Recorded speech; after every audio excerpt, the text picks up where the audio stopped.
माझं नाव सूरज आणि मी 27 वर्षांचा एक तरुण आहे.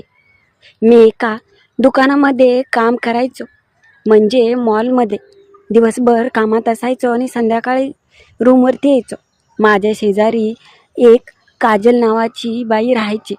नेहमी आमच्या घरी तिचं येणं जाणं होतं. दिसायला पण तरुण आणि सुंदर होती. ती मजुरी काम करायची, अर्थात एखाद्या घराचं धुणी भांडी करायची. संध्याकाळी ती नेहमी आमच्या घरी आली की बोलत बसायची. एक दिवशी झालं असं, मी दुपारी घरी होतो आणि त्या दिवशी पण ती घरीच होती. तिच्या घरी कोणीसुद्धा नव्हतं आणि मी पण घरी एकटाच निवांत बसलो होतो. आज कामावरून सुट्टी घेतली होती, त्यामुळे आंघोळीला थोडासा उशीरच झाला. उशिरा मी आंघोळीला गेलो होतो. तसं सांगायचं म्हटलं, मी अंगाने धनदाकद आणि धिप्पाड आहे. नेहमीच मला एखादी सुंदर व्यक्ती दिसली की माझं खूप मन होतं आणि तिच्यासोबतच आनंद घ्यावा असंच मला वाटतं. पण अजूनपर्यंत कोणी मला अशी भेटली नव्हती. नुकताच माझा पगार झाला होता आणि मी ठरवलेलं की आज कुठेतरी बाहेर फिरायला जायचं. घरचे पण, माझे आईवडील दोघं पण काम करत होते आणि ते कामावरती गेले होते. उशिरानं मी उठलेलो, त्यामुळे मी लगेच आंघोळीला गेलो आणि मस्तपैकी मी आंघोळ करत होतो. त्याचवेळी शेजारची काजल, तिचं काहीतरी घरी काम होतं म्हणून ती पाहायला आले, पण मी आंघोळ करत होतो. अचानक ती बाथरूममध्ये आली आणि तिने मला पाहिलं. मला पाहून ती लाजली आणि लगेच काही न बोलता निघून गेली. मी पण थोडंसं लाजलो. मी नंतर आवरलं आणि फ्रेश होऊन घरामध्ये मोबाईल पाहत बसलो होतो. त्यावेळेस थोड्या वेळाने पुन्हा काजल आली. नेहमीपेक्षा आज थोडीशी वेगळीच दिसत होती ती. चांगलीच नवी साडी घातली होती. ती माझ्या घरी आली आणि म्हटली की काय रे, घरचे कुठे गेलेत? मी म्हटलं की बाहेर का, काही काम होतं का? नाही, असंच मी आले होते. मुद्दाम मला ती जास्त सुंदर दिसली हे दाखवण्याचा प्रयत्न करत होती. मी म्हटलं कुठे बाहेर चालली का? ती म्हटली की नाही, असंच. म्हटलं कुठेतरी चाललेली दिसते. त्यावेळेस ती म्हटली नाही रे, असंच. मी म्हटलं सांग आता. ती म्हटली नाही, असंच, नवीन साडी आणली होती ही बघ कशी दिसते. त्यावेळेस माझी नजर तिच्याकडे गेली. खरंच खूपच कमालीची आणि देखणी दिसत होती. तसं साडीमध्ये ह्याच्या आधी मी तिला पाहिलेलं, पण आज मात्र तिच्यामध्ये वेगळाच बदल मला दिसत होता. मी मात्र पाहत होतो. बोलता बोलता मी म्हटलं की एवढी सुंदर दिसते पण काय उपयोग? ती म्हटली का रे?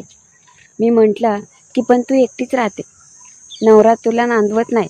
ती जर असता तर त्याला तू दाखवू शकली असती. मी अगदी सहजच बोलून गेलो होतो. मात्र तिने खूपच मनावर घेतलं आणि तिला राग आला. त्यावेळेस तिचा चेहरा अगदी पाहण्यासारखा झाला होता. मी म्हटलं अगं मनावर नको जास्त लावून घेऊ. मी असं सहज म्हटलं, एवढी सुंदर दिसते, मला तर खूपच आवडली बघतो. त्यावेळेस ती म्हटली की खरंच का? तिचा साडी काळ्या रंगाची होती आणि ती गोरी पान अगदीच त्यामुळे खूपच उठून दिसायची. तिचं सौंदर्य अगदी पाहण्यासारखं झालं होतं. त्यावेळेस ती लाजतच आमच्या बाजूच्या सोफ्यावर बसली आणि मला म्हटली की तू कसा काय आज घरी, आज कुठे गेला नाही? मी म्हटलं नाही, आज निवांतच होतो, पगार झाला आहे ना नुकताच, म्हटलं की जाऊन यावं कुठे फिरून. ती म्हटली की बरं आहे आपलं तुझं, निवांत, कसलं टेन्शन नाही आणि काहीच नाही. मी म्हटलं की हो, पण तुला काय, तू पण निवांतच असते की. बोलता बोलता मी म्हटलं की खरंच आज खूपच कमालीचे दिसते, माझं तर खूपच मन होऊ लागलं आहे तुला बघून. असं म्हणताच ती लाजली आणि ती म्हटली की काय करायचं मन होतं. मी म्हटलं तुला माहीत आहे मला काय पाहिजे ते. त्यावेळेस तिच्या पण मनात तेच होतं. ती म्हटली की मग कशाची वाट बघतोय, तुझी असेल इच्छा तर घे आनंद. त्यावेळेस मी म्हटलं की हो का? ती म्हटली हां. ती खूपच लाजत होती. दुपारच्या वेळी घरी कोणीसुद्धा शेजापाजारी येत नव्हतं. आमच्या घरी तसं यायचंच नाही, कारण की माझ्या आईचा स्वभाव खूपच तापट आणि रागीट होता. त्यामुळे तिला घाबरून कोणीसुद्धा घरात येत नव्हतं. मी लगेच तिच्या शेजारी गेलो आणि बसलो. सुरुवातीला काही वेळ शांततेत गेले, मात्र नंतर मी तिच्या जवळ गेलो आणि हळूच मी आनंद घेण्यासाठी जवळ गेलो. मंद गजऱ्याचा वास अंगात अगदी घुमू लागला होता. अंगावर अगदी शहारे येत होते. हेच मला पाहिजे होतं. मी नुकतीच आंघोळ केली होती आणि नुकताच फ्रेश झालो होतो. माझे अगदी केससुद्धा ओले चिंब होते. त्यावेळेस मी तिच्या जवळ जाताच तिने मान खाली घातली आणि लाजली. आणि मी म्हटलं, काय गं एवढ्यातच? ती म्हटली, मगाशी ज्यावेळेस तो आंघोळ करत होता त्यावेळेस मी आले होते आणि चुकून मी न पाहायचं तेच पाहून गेले. हे ऐकून मी आश्चर्यचकित झालो. मी म्हटलं, होय? तरीच म्हटलं, तू कशी काय न चूक बोलताच निघून गेली. त्यावेळेस ती म्हटली की हो रे, खरंच खूपच भारी दिसतोय तू आजकाल. आजकाल आजूबाजूच्या सगळ्या बाया तुझंच नाव काढतात. मी म्हटलं का? त्यावेळेस त्या म्हटल्या की अरे तू चांगला दिसतो ना. ती समोरची मंजुळा ती मला तुझ्याविषयीच विचारत असते की कुठे असतो, काय असतो. ही गोष्ट मला हिच्याकडूनच समजली होती. मी म्हटलं, काजल ते काय पण असू दे, मला मात्र तुझ्यासोबतच आनंद घ्यायचा. ती नंतर म्हणाली, नको जाऊ दे, ही गोष्ट कुणाला कळेल तर. मी म्हटलं, अगं थांब, एवढ्यात काय लगेच ही करते. त्यावेळेस ती म्हटली, नको, माझं लग्न झालं आहे आणि तू बिना लग्नच आहे. त्यावेळेस मी म्हटलं, त्याला काय होतं, दोघांच्या वयात तर काय अंतर नाही ना. तुला जे पाहिजे ते माझ्याकडून मिळाल्यावर तुला कशाची काळजी आहे तेव्हा. असं तसं नवऱ्यापासून तू 1 वर्ष झालं लांब राहते. मला माहीत आहे तुझी काय अवस्था होत असणार. ती म्हटली, हो रे, ते तर आहेच. पण मी म्हटलं, पण बिन काय नको. मी जवळ घेतलं आणि वेड्यासारखे अगदी ओठांवर ओठ टेकून सुंदर क्षणाचे अनुभव घेऊ लागलो. खूप वेळ चालू होतं. नकळत मी आनंद घेऊ लागलो. अगदी तिचं सौंदर्य पाहण्यासारखं होतं. माझे हात अगदी सळसळ करत होते, पण मी लगेच आनंद घेऊ लागलो. हाताचा स्पर्श अंगावर शहारे आणत होता. मी चालूच होतो. थोड्या वेळाने वेगळ्याच प्रकारे मी आनंद घेऊ लागलो.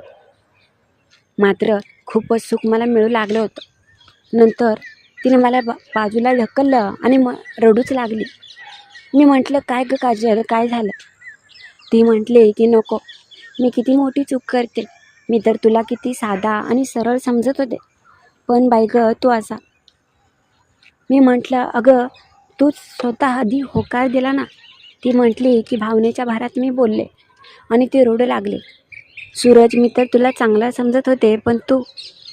मी म्हटलं, अगं लक्कू म्हणावं घेऊ, वाटलंच तर माझा आज पगार झाला आहे, तुला देतो थोडेफार पैसे. त्यावेळेस ती सौम्य अगदी झाली आणि शांत होत म्हणाली की खरंच का? मी म्हटलं, हो. त्यावेळेस मग मी म्हटलं, बरं जाऊ दे, तुला देईन मी पैसे, आणि मी बाजूला होऊ लागलो. तसं तिने माझा हात धरला आणि म्हटली, मग थांबलाय कशाला? तुझी इच्छा आहे ना ती आधी पूर्ण कर, कारण की आज सारखी संधी मिळणार नाही. मी तिच्याकडे पाहिलं तेव्हा ती लाजत म्हणाली की हो, घे आनंद, मला पण तुझ्याकडून असंच सुख पाहिजे. मग काय, मी मग पुन्हा त्याच्याकडे वळालो आणि पुन्हा सुंदर क्षणाचा अनुभव घेऊ लागलो. तिचे अगदी डोळे बंद करून ती आनंद घेऊ लागली होती. ती म्हटली, बाई गं, असं सुख तर मला गेली कितीतरी वर्ष मिळालंच नव्हतं. मला हेच पाहिजे होतं. तुझा तर खूपच कमालीचा आहे. असं वाटतंय रात्रभर नुसतं असं सुख तुझ्याकडून घेत राहावं. मी म्हटलं, हो ना, बरं आता तोंड घे. त्यावेळेस ती म्हटली, तोंड नाही, मी कधी तसं केलं. मी म्हटलं, घे ना.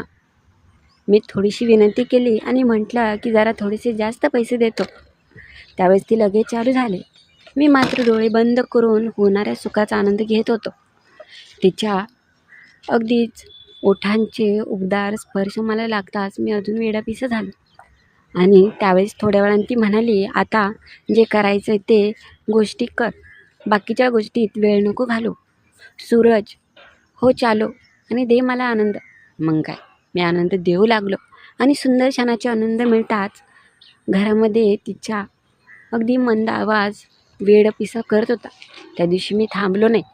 दिवसातून 3 ते 4 वेळा मी सुंदर क्षणाचे अनुभव घेतले आणि खूपच आनंद दिला.